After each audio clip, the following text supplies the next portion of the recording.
शुरू करते हैं। आज की वीडियो में हम बात करने वाले हैं रिकर्शन क्या होता है। हैश इंक्लूड मैं लिख देता हूँ रिकर्शन। रिकर्शन ये इसकी स्पेलिंग होगी। रिकर्शन की परिभाषा आप समझ लो, when a function call itself. क्या मतलब है इसको अभी बता देता हूँ मैं। आई स्टेल रिकर्शन ओकर्स मतलब होता है।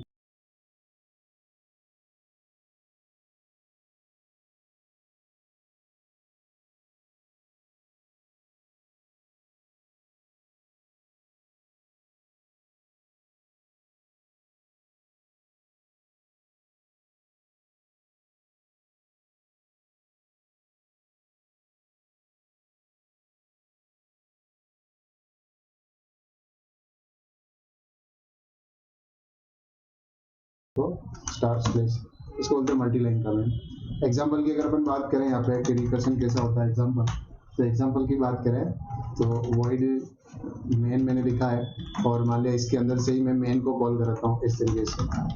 ठीक है, तो ये जो चीज है वॉइड मेन एक फंक्शन है और मेन को हम कॉल करवा रहे हैं इसी के अंदर से, तो ये कहलाता है एक तरह से रिकर्शन। ठीक है, अभी देखो वापिस करते हैं, मैं इसको एग्जाम्पल के थ्रू करते हैं।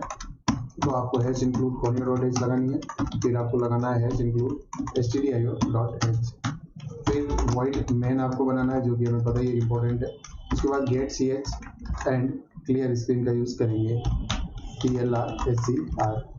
ठीक है, इतना हमें मिनिमम करना है और देख लेते कोई मिस्टेक नहीं। INCLUD, ठीक है, ये मिस्टेक थी बाद में। अब बात करते हैं कि रिकर्शन के लिए हमें मिनिमम पहले एक फंक्शन बनाना है। मान लिया मैंने एक फंक्शन बनाया वॉइड जिसका नाम है डिस्प्ले, जो क्या करेगा मान लिया 1 से 10 तक गिनती प्रिंट करेगा। तो यहाँ पे हमने क्या बनाया, यहाँ पे हमने बनाया फंक्शन प्रोटोटाइप। फंक्शन प्रोटोटाइप जो है करने के बाद हम आ जाते हैं नेक्स्ट लेवल पे। तो नाउ नेक्स्ट हमें क्या करना है, नेक्स्ट हमें करना है फंक्शन को कॉल। तो हम लोग आ जाते हैं यहाँ पे, फंक्शन हमने बना लिया वॉइड डिस्प्ले, ये होगी हमारी फंक्शन की प्रोटोटाइप। अब हम फंक्शन को कॉल करने वाले हैं, तो हम लिखेंगे डिस्प्ले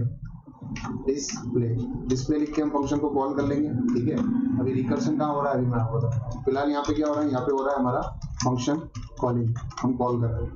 अब जैसे कॉल होगा तो फंक्शन में मेन से बाहर आ जाना है इधर, और यहाँ पे हमें फंक्शन की डेफिनेशन बनानी है। तो मैं यहाँ रख देता हूँ फंक्शन की बनाने वाले हम डेफिनेशन। तो कुछ भी नहीं, बहुत सिंपल है, वॉइड डिस्प्ले जैसा ऊपर लिखा वैसा का वैसा लिख दो और सेमीकोलन की जगह आप ब्रैकेट लगा दो। जैसे कंप्यूटर यहाँ आएगा, मान लिया यहाँ पे मैं ग्लोबल वेरिएबल बना लेता हूँ, क्योंकि हम 1 to 10 प्रिंट करना चाहते तो एक वेरिएबल बना लिया x बराबर 1, उसकी वैल्यू आपने यहाँ कर दे दी। ठीक है, अब जैसे फंक्शन कॉल होगा इधर आएगा और यहाँ पे मैं कर दूंगा प्रिंट f/n/t%d और x। तो x को प्रिंट करेंगे, तो x की वैल्यू सबसे पहले आप यहाँ पे देखो, x की वैल्यू 1 है।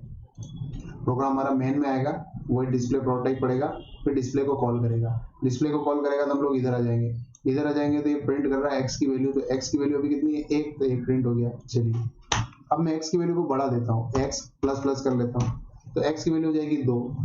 यहाँ पे आ जाऊंगा मैं, ध्यान दीजिए।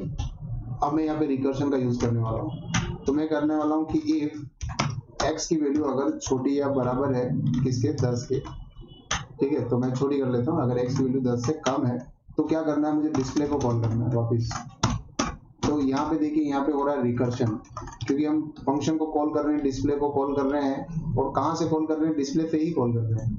तो अब क्या होने वाला है, जैसे समझिए बात को, आप सबसे पहले यहाँ आएंगे, डिस्प्ले कॉल होगा, इधर आएगा तो 1 प्रिंट हो गया, फिर इसकी वैल्यू हो गई 2। कंप्यूटर यहाँ है क्या, x की वैल्यू यानी कि 2 10 से छोटा है, तो ये देखेगा हाँ 2 10 से छोटा है, तो ये वापस कॉल कर लेगा डिस्प्ले को।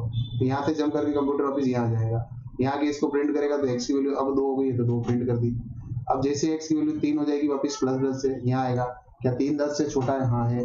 अगेन ये डिस्प्ले को कॉल करेगा तो वापस ये इसके पास जाएगा, तो फिर ये डिस्प्ले को प्रिंट करेगा, इसके यहाँ पे तो x की वैल्यू होगी 3, फिर x की वैल्यू हो जाएगी 4, फिर ये कंडीशन ट्रू होगी, फिर ये कॉल करेगा, यानी कि कंडीशन ट्रू होती रहेगी, ये कॉल करता रहेगा, रिकर्शन होता रहेगा।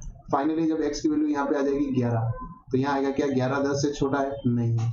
अब ये इसको कॉल नहीं करेगा, तब हमारा प्रोग्राम रुक जाएगा। तो चलिए इसको रन करके देखते हैं। कंट्रोल F9, देखिए 1 to 9 प्रिंट हो गया है, हमने कहीं पे भी यहाँ पे लूप का इस्तेमाल नहीं किया, फिर भी 1 से 10 तक प्रिंट हो गया। तो रिकर्शन एक तरह से लूप का तरह ही काम करता है, और कंडीशन जब तक ट्रू होगी ये कॉल करता रहेगा। अगर आपने कोई ऐसी कंडीशन डाल दी जो फॉल्स नहीं है तो समझ लो ये इन्फिनिटी में चला जाएगा। ठीक है, तो ये था अपना एक रिकर्शन का पार्ट, और इसके अंदर हमने देखा कि कौन फंक्शन, कोई फंक्शन जब खुद को कॉल करता है, यहाँ पे डिस्प्ले कॉल कर रहा है डिस्प्ले से ही, है ना, तो इस चीज को रिकर्शन कहते हैं। तो ये था एक रिकर्शन का टॉपिक जो बहुत ही ज्यादा इंपॉर्टेंट है, स्कूल कॉलेजों में इसके एग्जाम में पूछे ही जाते हैं। तो सिंपल सा इतना याद रखो, रिकर्शन जब कोई फंक्शन खुद को कॉल करे तो वो रिकर्शन कहलाता है।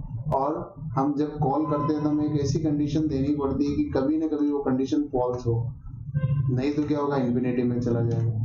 तो ये था आज की वीडियो में, आई होप आपको समझ में आएगा। मिलते हैं नेक्स्ट वीडियो में।